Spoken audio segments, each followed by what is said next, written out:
എന്താ സാറേ, സാറിനെ ഒന്ന് ട്യൂഷൻ ക്ലാസ്സിലും കണ്ടില്ല, കോളേജിലും വന്നില്ല. ഇരിക്കും. നീ ഇല്ലാത്തതുകൊണ്ട് ട്യൂഷന് ഒരു രസമില്ലായിരുന്നു. കോളേജിലാണെങ്കിൽ ഞാൻ ചത്തതുപോലെയായിരുന്നത്. ഈ പ്രേമം എന്ന് പറയുന്നത് ഒരു വല്ലാത്ത ഏർപ്പാടാണ് അല്ലെ? അല്ല, നീ എന്താ വല്ലാതെ? വല്ലവരോടും പിണങ്ങിയോ? എനിക്ക് പിണക്കം എന്നോട് തന്നെയാ. അത് വേണ്ട, കല്യാണം കഴിഞ്ഞിട്ട് നീ എന്നോട് പിണങ്ങിയാൽ മതി. പകല് പിണങ്ങണം, രാത്രിയിൽ ഇണങ്ങണം. റഹീമിക്ക, ഞാൻ എന്നോട് എല്ലാം തുറന്നു പറഞ്ഞു. എന്തു പറഞ്ഞു? അവര് പറയുന്ന ആളിനെ എനിക്കിഷ്ടമുണ്ട്, റഹീമിക്ക ഇഷ്ടമാണെന്ന്. ട്യൂഷനും കോളേജിലൊന്നും പോണ്ടെന്ന് ഉമ്മ വിലക്കി. ഞാനിപ്പോ ഒളിച്ചു വന്നതാണ്.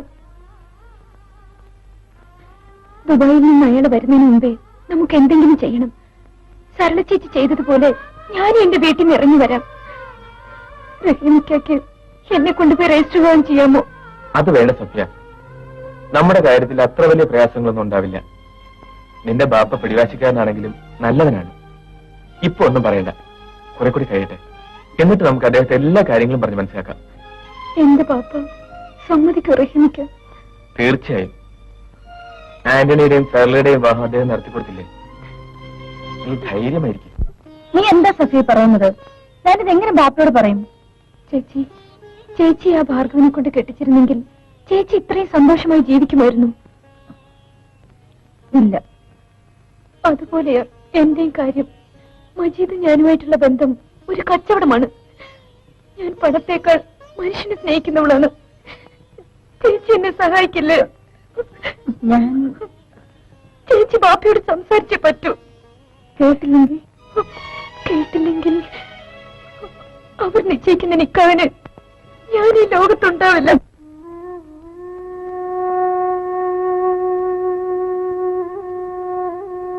ഭാനുമതി, നീ പട്ടിണി കിടക്കുന്നത് എന്നെ തോപ്പിക്കാനല്ലേ? അല്ലേ ചോദിച്ചു? എനിക്ക് ആരെയും തോപ്പിക്കണ്ട.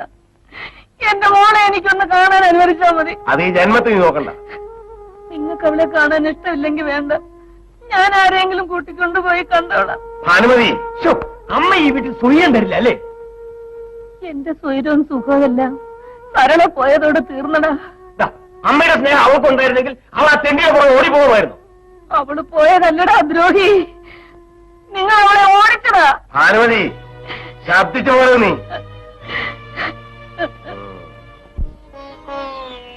എനിക്ക് എന്റെ അമ്മയൊന്ന് കണ്ടാ കൊള്ളാമായിരുന്നു.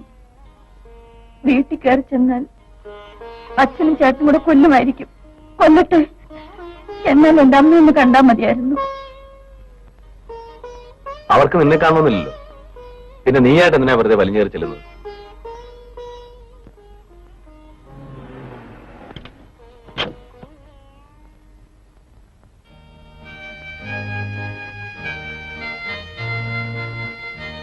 ബാപ്പാ, എന്തൊക്കെയുണ്ട് മക്കളെ വിശേഷങ്ങള്? സുഖം തന്നെ. പാപ്പരി, ഞാൻ ഇപ്പൊ ചായ ഉണ്ടാക്കാം. ഇപ്പൊ വേണ്ട, ഞാൻ ആ റബ്ബറുകാരൻ മത്തായിയുടെ വീട്ടിൽ നിന്ന് വരികയാണ്. അവിടുന്ന് ചായ കുടിച്ച് മോള് പോയി നല്ല തണുത്ത ഒരു ഗ്ലാസ് വെള്ളം കൊണ്ടു. ശരി ബാപ്പ. മോളിരിക്കേ. ഓ, ഒടുക്കത്തെ ഒരു ചൂട്. ഞാൻ ബാപ്പയെ കാണാൻ അങ്ങോട്ട് വരാനിരിക്കായിരുന്നു. എന്താ പ്രത്യേകിച്ച് വിശേഷം വല്ലതും ഉണ്ടാ? ഉണ്ട്. ഈ ഓട്ടോറിക്ഷ വെച്ചിട്ട് ഒരു കാറ് വാങ്ങി ടൂറിസ്റ്റ് ടാക്സി ആയിട്ട് ഓടിച്ചാൽ എന്താന്ന് ആലോചിക്കുക. കൊള്ളാം, നല്ല കാര്യം. നിന്നെ പടച്ചോ നന്നാകട്ടെ. കാറ് വാങ്ങുന്നതിന് എന്റെ ഓട്ടോറിക്ഷ വെക്കാം. പിന്നെ ഇവിടെ കുറച്ച് കാശിരിപ്പുണ്ട്.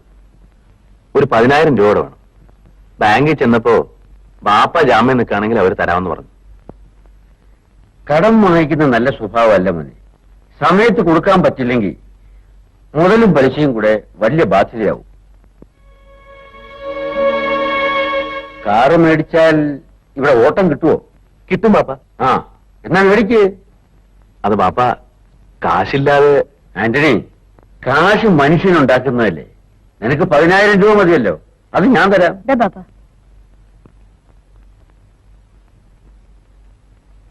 റബ്ബർ കൊടുത്ത വകയില് മത്തായി മാപ്പിള കുറെ രൂപ തരാനുണ്ട്. അതില് 10,000 രൂപ ഇന്ന് തന്നു. പിടി, ഇത് നിനക്ക് വിധിച്ചതാ. ഈ പണം എന്റെ കിട്ടുന്ന പോലെ ഞാൻ ബാപ്പായ്ക്ക് തിരിച്ചു തരാം. ആ, അതൊക്കെ നമുക്ക് ആലോചിക്കാം. ഞാൻ ഇപ്പൊ ഇങ്ങോട്ട് കയറിയത് വേറൊരു കാര്യം പറയാനാ. ശങ്കരൻ നായരുടെ കാര്യമാണ് എനിക്ക് പറയാനുള്ളത്. അയാൾ വല്ലാത്ത മനപ്രയാസത്തിലാണ്. അതിലും കഷ്ടമാണ് ഭാനുമതി അമ്മയുടെ കാര്യം.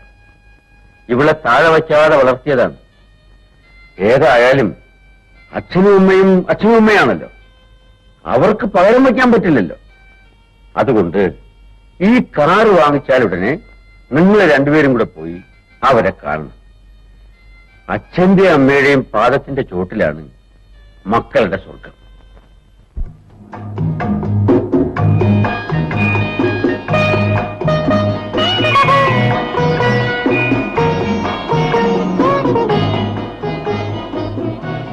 എല്ലാവരും കാർ വാങ്ങിയാൽ ആദ്യം പോകുന്നത് പള്ളിയിലേക്കും അമ്പലത്തിലേക്കും ആയിരിക്കും.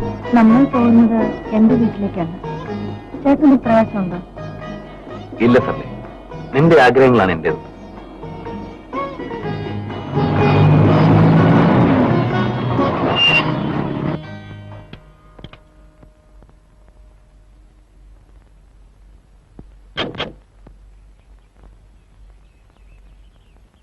ഞാൻ വരുന്നില്ല, സാറിന് പോയിട്ട് വരും.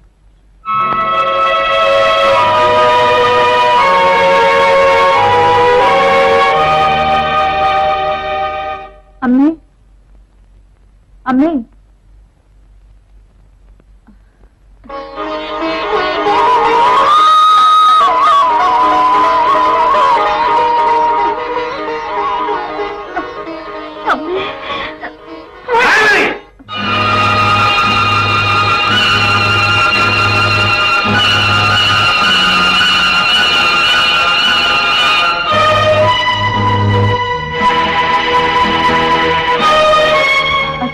അച്ഛനോ?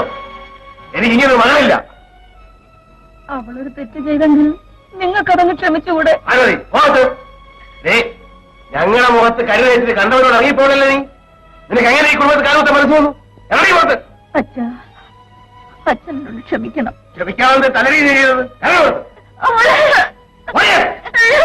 അച്ഛാ, ഇതൊന്നും അമ്മയ്ക്ക് കൊടുക്കാനെങ്കിലും അനുവദിക്കും. എന്റെ അമ്മയ്ക്ക് പിണ്ടം വെക്കാനോ? ഇറങ്ങി പുറത്ത്.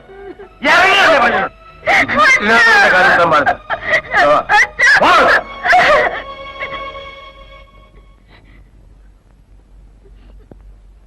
പോട്ടെ, സാരമില്ല. നിന്റെ അച്ഛനല്ലേ, വരും.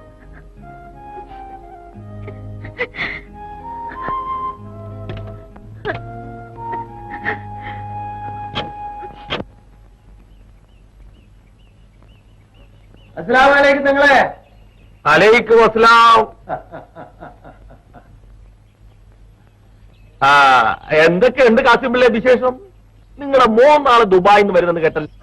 അവൻ നാളെ എത്തും. എന്റെ മോൻ വല്ലാണ്ട് കറുത്തുപോയി.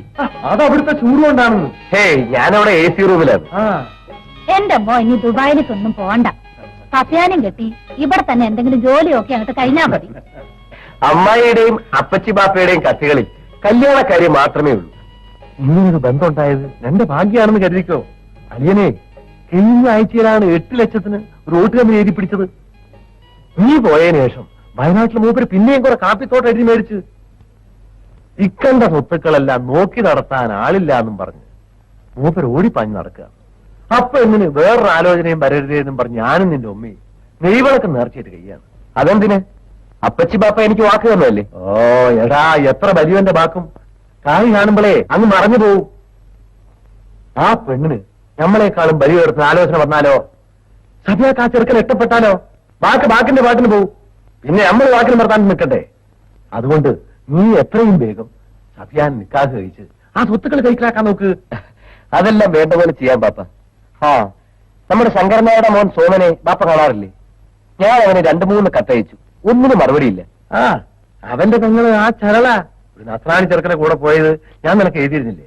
ആ കാര്യത്തിൽ ആ തന്തയും മോനും വലിയ വിഷമത്തിലാ. പക്ഷേങ്കില് നമ്മൾ അളിയത് ആ നസ്രാണി ചെറുക്കന്റെ കൂടുതലാ. എന്നാ ഞാൻ സോമനെ ഒന്ന് കണ്ടിട്ട് വരാം. ഈ ഇപ്പൊ ഒരു കോമനെയും കാണാൻ പോണ്ട. വന്ന് കേറിയില്ല, അതിനു മുമ്പ് തുടങ്ങി അവൻ ഊരി വിറ്റല്ലേ. ചോറ് ശരിയായിട്ടുണ്ട്, കരിമീൻ പൊരിച്ചതും ഉണ്ട്. ബാപ്പായും മോനും കൂടെ വന്ന് ചോറ് വയ്ക്കും. വാ.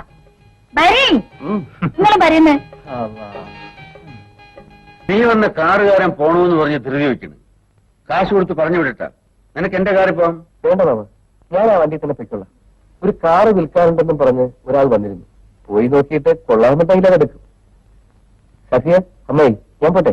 മോനെ ഇത് നാളെ വരണേ. ഉച്ചയ്ക്ക് ഊണ് ഇവിടാണ്. പറയാം അമ്മായി. എന്തോ നാടി അവന്റെ അടുത്ത് ഇങ്ങനെ പെരുമാറുന്നത്? പിന്നെ ഞാൻ എന്ത് ചെയ്യണം? അയാളോട് കൊഞ്ചു കൊഴയണം? എടി, വേണ്ടാത്ത ഭർത്താവൊന്നും പറയരുത്. അന്റെ മനസ്സിൽ എന്താണോ ഉള്ളതെന്ന് ഞമ്മക്കറിയാം. ആ പൂരി എന്റെ മനസ്സ് വെച്ചാ മതി. ആ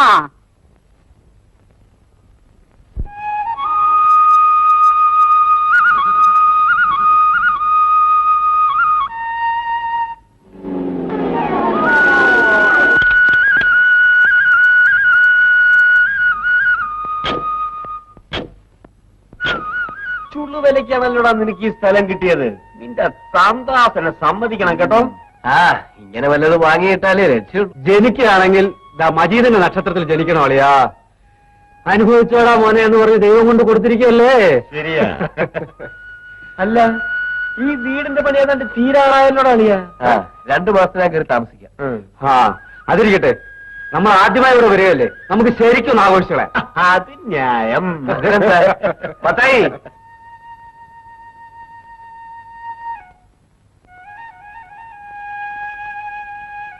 ഈ കാറിൽ ഇരിക്കുന്നൊക്കെ എടുത്ത് ആസ്വദിക്ക. അളിയോ, എനിക്ക് കുപ്പി മാത്രം പോരാ, നോൺ വെജിറ്റേറിയനും കൂടെ വേണം. എല്ലാ വരവോടും ഒക്കെ അറേഞ്ച് ചെയ്തിട്ടുണ്ട്. Very good. അളിയോ, ഏതാണ് ആ നോൺ വെജിറ്റേറിയൻ? ചരക്ക് കൊള്ളാവല്ലോടൂ. ഇത് നമ്മുടെ ചായക്കടക്കാരൻ കോയക്കുട്ടിയുടെ മോളല്ലേ? ആണെന്നാ തോന്നുന്നത്. 12-ാം തീയതി പകൽ 12 മണിക്ക് എന്റെ മകൾ സഫിയയും എന്റെ അളിയൻ കാസിം പിള്ളയുടെ മകൻ മജീദും തമ്മിലുള്ള നിക്കാഹ് ഞാൻ നടത്തി കൊടുക്കുന്നതാണ്. ഇനി എന്തെങ്കിലും പറയാനുണ്ടോ? ഇല്ല. എന്നാൽ അൽ ഫാത്തിഹ.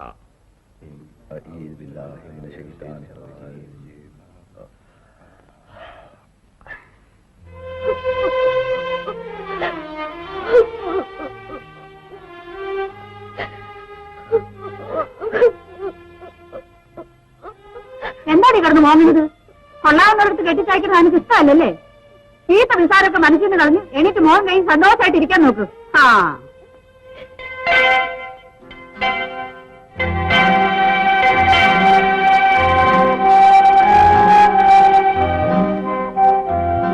മജീദ്ക്ക, നിങ്ങൾ എന്നെ ചതിക്കോ? ഇല്ലടി വണ്ടി, നിന്നെ എനിക്ക് എന്ത് ഇഷ്ടമാണെന്ന്. നിന്നെ അല്ല ഞാൻ മറ്റാരെയും കല്യാണം കഴിക്കില്ല. നീ ധൈര്യമായിരിക്കും. അല്ലോ വേണ്ട, പുറത്താരം കൊണ്ട് നോക്കിട്ട് വാ, എന്നിട്ട് ഞമ്മള് പോവാം. നിന്നെ ആരും കാണാതെ നമ്മുടെ മത്തായി കൊണ്ടുവിടും. മത്തായി, മത്തായി.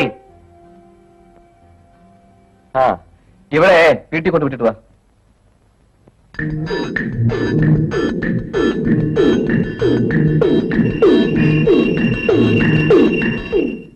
എന്താ വണ്ടിയുടെ പണി കഴിഞ്ഞു? കുറച്ചുകൂടി പണിയുണ്ട്. നാളെ തരാം സാറേ. അല്ല, സാറിന്റെ കല്യാണം കേട്ട്. ആ, ഒരു കൊച്ചു കല്യാണം കഴിക്കാമെന്ന് വെച്ചു. അപ്പോ നമുക്കൊരു ബിരിയാണി കിട്ടുമല്ലോ. തീർച്ചയായും. ആ, കാറിന്റെ ഡിക്കിയിൽ ഒരു പെട്ടി കിടപ്പുണ്ടായിരുന്നു, ഞാനത് എടുത്തു വെച്ചിട്ടുണ്ട്. പെട്ടിയോ? അതെ, ഞാൻ ഇപ്പൊ എടുത്തോണ്ട് വരാം.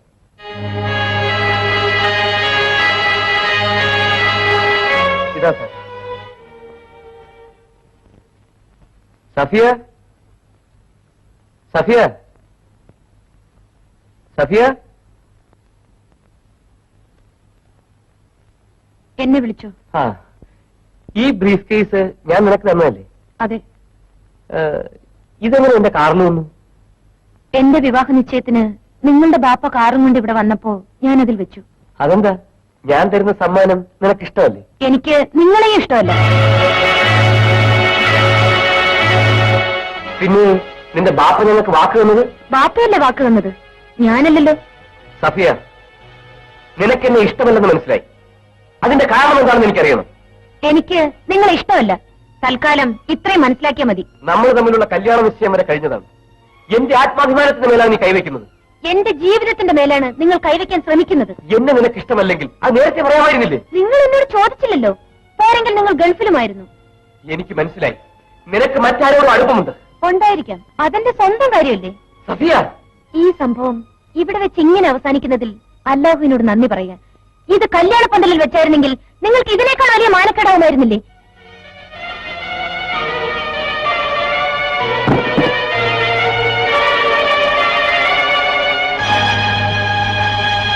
എന്താ മോനെ?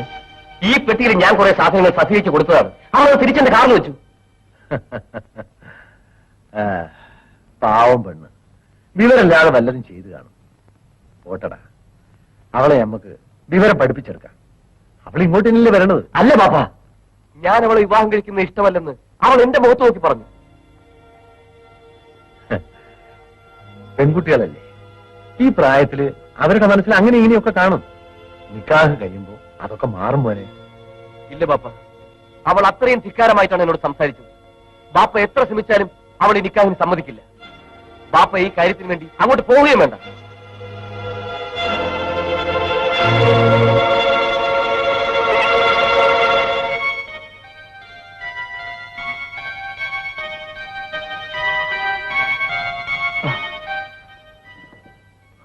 കുത്തിരിക്കേ മോനെ, നിന്റെ വിഷമം ഞമ്മക്കറിയാം. ആ പെണ്ണ് എന്നോട് അങ്ങനെ പറഞ്ഞതിന് അവളെ തൂക്കത്തിൽ പൊന്നു വന്നാലും നീ അവളെ നിക്കാഹ് ചെയ്യരുത്. ഇല്ല ബാപ്പ. പക്ഷേങ്കില് ഇതങ്ങനെയല്ല. നീ സഫിയായെ തന്നെ നിക്കാഹ് ചെയ്യണം. നില്ല് വരട്ടെ, ബാപ്പ പറയണത് മുഴുവൻ കേട്ട് എന്നിട്ട് പറ. ഞമ്മള് നിന്നെ കൊണ്ട് തന്നെ അവളെ കെട്ടിക്കും. എന്നിട്ട് ഈ വീട്ടിലിട്ട് നീ അവളോട് പാരം ചോദിക്കണം. ഇതില് വേറെ കാര്യമുണ്ട്. അളിയൻ ഓരോ വസ്തു എഴുതി മേടിക്കുമ്പോഴും ഇത് നമ്മുടെ മോനുള്ളതാണെന്ന് നമ്മൾ മനസ്സിൽ കരുതിയതാ. അത് വല്ലോനും കൊണ്ടുപോയാലോ? നീ ആ പെണ്ണിനെ കെട്ട്, എന്നിട്ട് ആ സ്വത്ത് മുഴുവൻ എഴുതി മേടിയിര്. പിന്നെ അവള് തലതിരിഞ്ഞ് കാണിക്കുകയാണെങ്കിൽ ഇവിടുത്തെ അടുക്കളയിട്ട് നീ വേറെ പെണ്ണ് കെട്ട്. പെണ്ണിനായടാ പഞ്ചം. ബാപ്പ 1000 പെണ്ണ് കെട്ടിച്ചേടാ. ആ ശരി ബാപ്പ. ഇപ്പൊ ബാപ്പ പറഞ്ഞത് നിനക്ക് പിടികിട്ടിയാ? ആ പതുമ, വാ.